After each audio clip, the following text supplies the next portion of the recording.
Dinas Perhubungan Jawa Timur ajukan surat permohonan ke PT ASDP Indonesia Ferry Cabang Ketapang Banyuwangi. Dinas memohon agar penumpang tak lagi wajib rapid test. Hal ini dinilai tepat oleh Dinas memohon agar penumpang tak lagi wajib rapid test.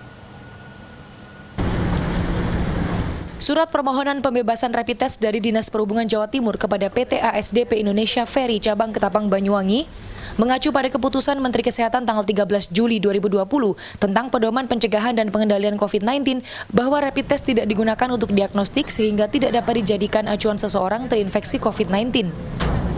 Juga diperkuat surat edaran Direktur Jenderal Perhubungan Darat nomor 11 tahun 2020 tentang pedoman dan petunjuk teknis penyelenggaraan transportasi darat pada masa adaptasi kebiasaan baru untuk mencegah penyebaran COVID-19 untuk tidak mensyaratkan kewajiban rapid test bagi penumpang angkutan sungai, danau, dan penyeberangan.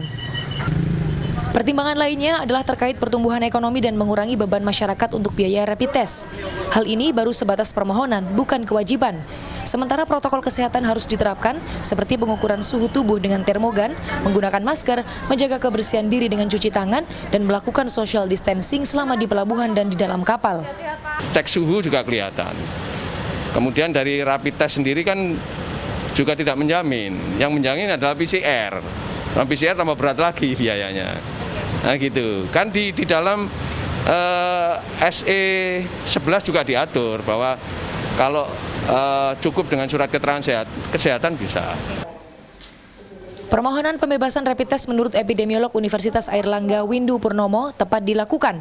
Rapid test tidak bisa digunakan untuk mendeteksi virus, melainkan hanya mendeteksi antibodi. COVID-19 bisa dideteksi melalui PCR test. Namun seharusnya perjalanan non-esensial dari satu daerah ke daerah lain tidak boleh dilakukan selama daerah masih berisiko.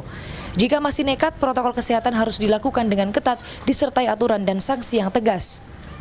Tepatnya itu kan rapid testnya saja tidak digunakan. Nah, sebenarnya perjalanannya kan tidak tepat.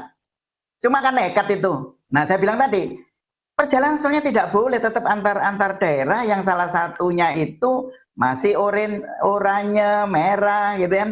Kan bepergian ke Bali misalnya, itu dari mana?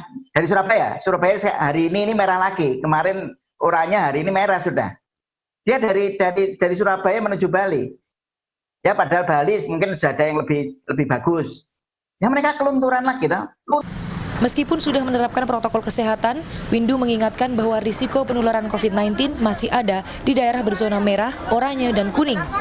Kasus COVID-19 akan terus fluktuatif jika pemerintah dan masyarakat terburu-buru dan mengabaikan pertimbangan kesehatan masyarakat. Suatu kebijakan pun harusnya tidak kontradiktif dengan konsep pemutusan rantai penularan. Tim Liputan.